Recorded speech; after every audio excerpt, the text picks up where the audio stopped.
Ladies and gentlemen, we have now entered the great Machicolations controversy. Or is it controversy? Tomato. Tomato. Is it castle or castle? Schedule or schedule? Machicolations? Machicolations? Machicolations? Machicolation? Or is it Machicolations?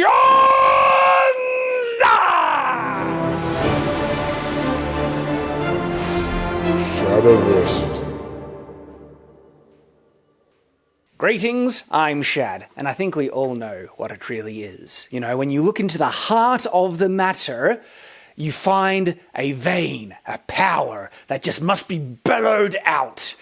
But, in all seriousness, is there a proper pronunciation on it? You see, it has caused, as I mentioned, a rather bit of a controversy recently as to how do you pronounce this word. And in all honesty, kind of bringing the cart before the horse, my opinion is it doesn't matter too much so long as people know what thing you're referring to when you say it. That's my view on language generally, because words change quite often, and if we're going for 100% pure accuracy to only refer to those things as they were referred to or said or spoken of in the past, well, we've already lost, because there are countless words that the meaning has changed over time and we have bastardized the pronunciation and it's all a mess, okay? Quite significantly, especially compared to what was said in the past. I mean, you think night was the way medieval people said night? Actually, well, there's actually a number of ways. Usually they pronounce the GH like nicht, nicht. Sometimes it was connect, and this was the same with light, like licht, like that. And so pronunciation is already a mess. What matters is people being able to understand what you say. And because of that, in every variation that's kind of come up in the discussion between myself, Matt Easton, and Lloyd from Lindybeige, is they all work. They all have some legitimacy to them. And by the way, both Lloyd and Matt understand this perfectly well. It was Lloyd that actually shared me the examples about light and night being pronounced licht and nicht, like that. Okay, so they get it, all right? This is more just the fun of being pedantic, and I get it completely. I'm on board. Let's do this, okay? Which one should a true Puritan say, even though it doesn't matter? But we're going into it. It's war. And of course I'm bringing a sword as well. Come on. Oh, and just on the side, yes, I'm wearing a new Gambison, and I got it from Steel Mastery. Actually, really, really cool. I'll do a bit more of a showcase in one of the videos where I'm outside and you can see the whole thing. What's more interesting to me from this discussion is that it's actually brought up a different controversy, something that I have a little bit more to say on the matter. And it's when Matt mentioned that Machicolations were brought into Europe via the Crusades from the Middle East.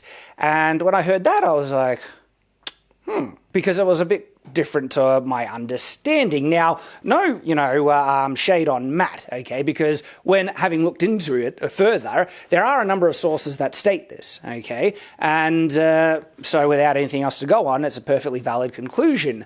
But when I heard that, it was clashing a little bit with the study I have done in regards to the development of castles, and because of that, I want to add a bit more discussion on the matter about where Machicolations come from, how they were developed, and then I will go into the discussion about pronunciation, language convention, and accents, and all these other things. But this first part is the more significant one. Okay, and so where do Machicolations come from? So first thing is that invention doesn't necessarily happen only once in one part of the world. Now, there are more exceptional, harder to discover things that it really takes a lot of chance and circumstance for people to stumble upon it, perhaps like the discovery of gunpowder is a good example. Yet there are other forms of invention that aren't that difficult to come up with. When you see a problem, there are direct answers to solve the problem if you just think about it a bit more. And this idea with the concept of Machicolations is exactly one of those things. There is an inherent problem with standard castle fortifications. Crenellations, okay, you know, the fortifications at the top with the merlons, the tooth, and the crenelles in between. So the Romans had those types of fortifications, and we see them raising up in other parts of the world. And again, it's not strange that this invention could have popped up in different parts of the world just naturally because, okay, walls stop people getting in, that's cool, gives you an advantage point, good at shooting bows and arrows, and oh, look, bows and arrows. There's a common invention that pops up in different parts of the world. Very useful to defend. Oh, but they can shoot back at you. Maybe we want cover. Well, what if we make the cover as part of the wall, but we need to shoot back, so we need gaps in between the cover, and voila, we have crenellations. Not that difficult to figure out. But once you have crenellations, you come into another problem, and that is your field of fire. When people get too close to the wall, you need to, move in between the crenellations, the merlons, exposing yourself to shoot directly down at the wall. So it'd be really useful if you could extend these battlements further away from the line of the wall beneath, so you can look down directly and still have cover. And that isn't too much of a leap to figure out. And because of that, I actually think the development of this idea happened multiple parts in the world. In actual fact, there is some evidence to indicate this as well, because Machicolations weren't just invented out of stone on castle walls. In terms of the European history of them, there is a predecessor in medieval architecture of the Machicolations, which gives the exact same function, it's just made out of a different material, and that is hoardings. Hoardings are a timber structure which gives the exact same functional purpose as Machicolations, but they were easier to build. Now, just on the matter of hoardings, am I saying it the same way as these things were referred to historically? No, I'm not. Turns out I have some notes here. Hoardicium, okay, and hordiari are names for it, but also allures. Yes, they were referred to also as an allure. Completely different word, but it's a name for the same thing, and there are historical documents calling hoardings by that actual name. And so, does it matter that we're saying it in a different way as the ways in the past? Not necessarily. There is definitely, absolutely academic value in knowing how things were pronounced in the past to give a clearer idea of the language structure of the past. I love it, but absolutely, bring it all on. But should we restructure our standard language conventions to conform to past language conventions or the language conventions of other languages? Maybe. It depends. And again, more on that later. So, hoardings, okay? They exist in the past, but as to when did hoardings appear, okay? Because if we can get an indication of where hoardings started to appear in Europe, that will give us an idea as to where Machicolations came from, and if medieval Europeans did indeed learn them from the Middle East. And the earliest reference, textual reference of hoardings comes from the 12th century. The best source I found is Early Norman Castles of the British Isles by Ella S. Armitage. And here it says, in the Bayeux Tapestry, the picture of the Bayeux Castle shows the stockade on the top of the motte crested with something extremely like Hoardisia, or Hoardisia. Yet the writer has found no authentic mention of them before the end of the 12th century. And this is interesting because when you're looking at the Bayeux Tapestry depictions and you look at the sides, there is a clear and distinct overhang. You see the wall and there is an overhang. Very visually distinct, okay? And so that does seem to indicate some type of extension on the battlement up top, which could imply hoardings. Now, as to the textual mentions being so much later, kind of makes sense, because in terms of trying to find textual mentions of Machicolations, well, very interestingly, we find much earlier archaeological remains of Machicolations before we find textual references to them.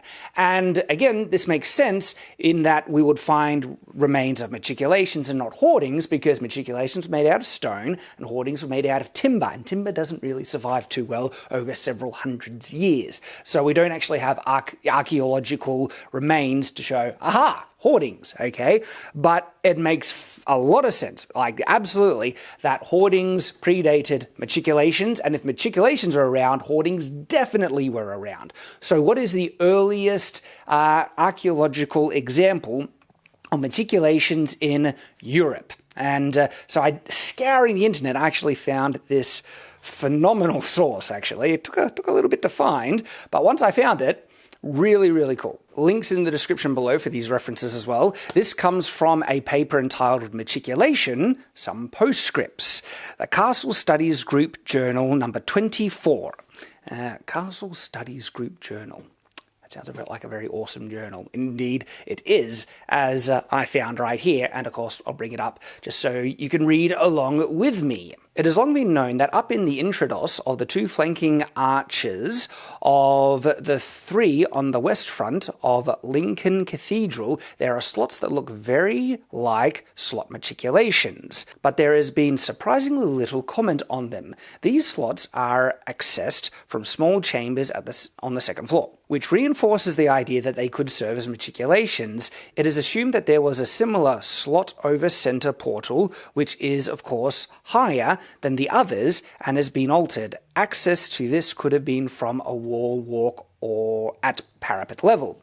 Now, it goes on to continue, so if you want to read the full thing, like I said, link, but listen to this part. When Bishop Alexander moved the military base of the bishop's secular responsibilities to Newark in the second quarter of the 12th century, the keep was incorporated into a cathedral nave, which was then rebuilt after a fire in the 1140s. They also make a convincing case for the tower being completed near the start of someone's name, Remigius. Yeah, right, pronunciation. We're going to get on that later.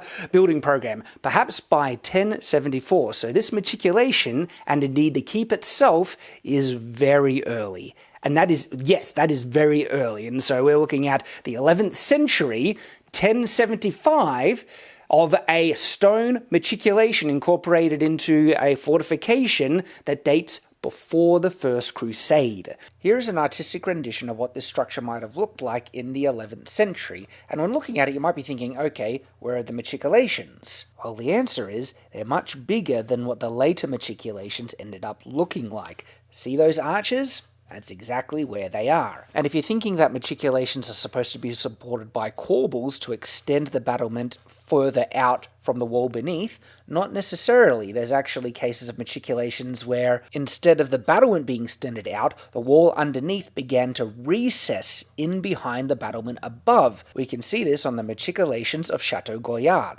and that these particular machicolations are much bigger than the conventional size.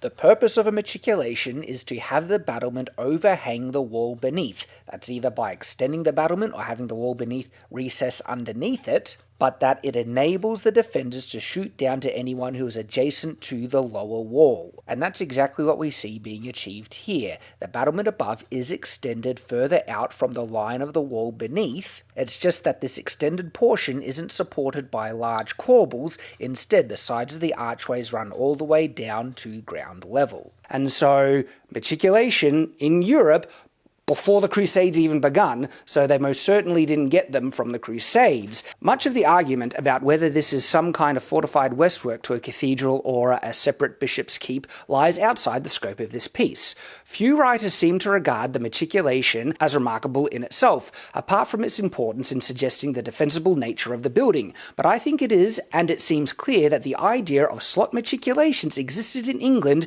nearly a century before we find in a more developed form at, say, Crac de Chevalier, a Crusader castle, one of the most famous Crusader castles with examples of machicolations. And this seems worthy of comment. It has been suggested that one possible origin of slot machicolations is the double gateways formed of two separate planes found in Moorish Spain as early as the mid-10th century. And so this is interesting. It goes on to talk about that there is a case of slot machicolations appearing in the late 8th century in what we now know as Iraq. But then if you go over the page, this article mentions that Machicolations are essentially described from a 4th century source, and that the builder or bishop could have learned about Machicolations from that.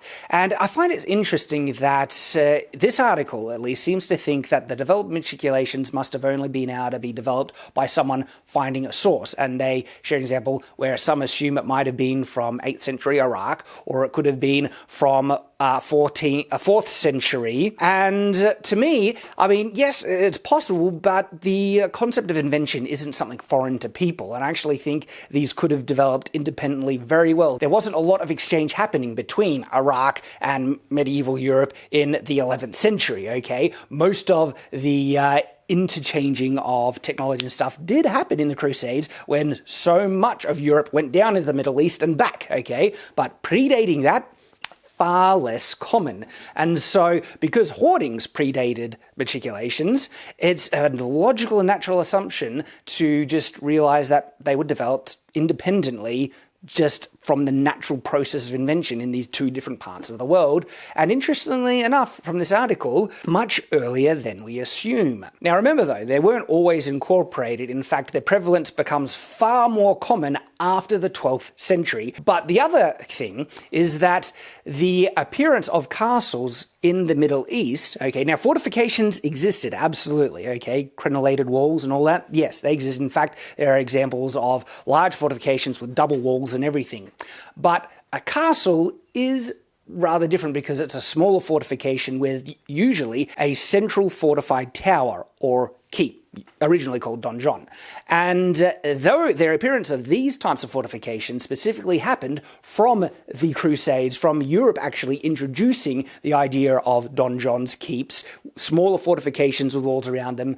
So it's actually kind of the inverse. And look, there was a double exchange of technology and stuff. Castles specifically was actually more a European invention. I'm not saying fortifications were. Fortifications have existed for a while, but these smaller residential fortifications developed in Europe actually in response to Middle Eastern incursion and Viking raids, where individual communities suddenly became far more at risk and they didn't have a state military to, rely upon for protection like they had when Rome was a much greater power. Rome still was around, by the way, but it lost its power, everything became decentralized, and so these local communities had to rely on their own protection, and so it just made sense to start making smaller fortifications for smaller communities, and the Lord had the resources to do it, and if he was going to make a fortification, he might as well live in it and make it his home. And there, voila, we have the development of castles. And then when the Crusades happened and they started to move down, they kind of brought the idea of castles with them.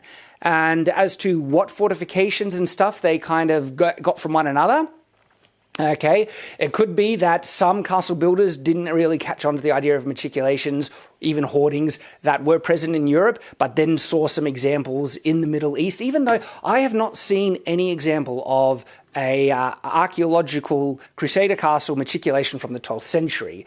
This article says that there are examples of Machicolations from the 8th century, but not in the actual Crusader area of the Middle East, further into the Middle East at the area around Iraq. So this would indicate that the Machicolation type of balcony from the Middle East, the mashrabia, the phonetic structure of that word might have actually been influenced by what could have been one of the original French ways of pronouncing Machicolations, Machicolé or Machicolation. But what is also interesting, which I'll mention a little bit later on, is that a few commenters have pointed out that in some of the dialects of Old French pronounce CH as a hard ch.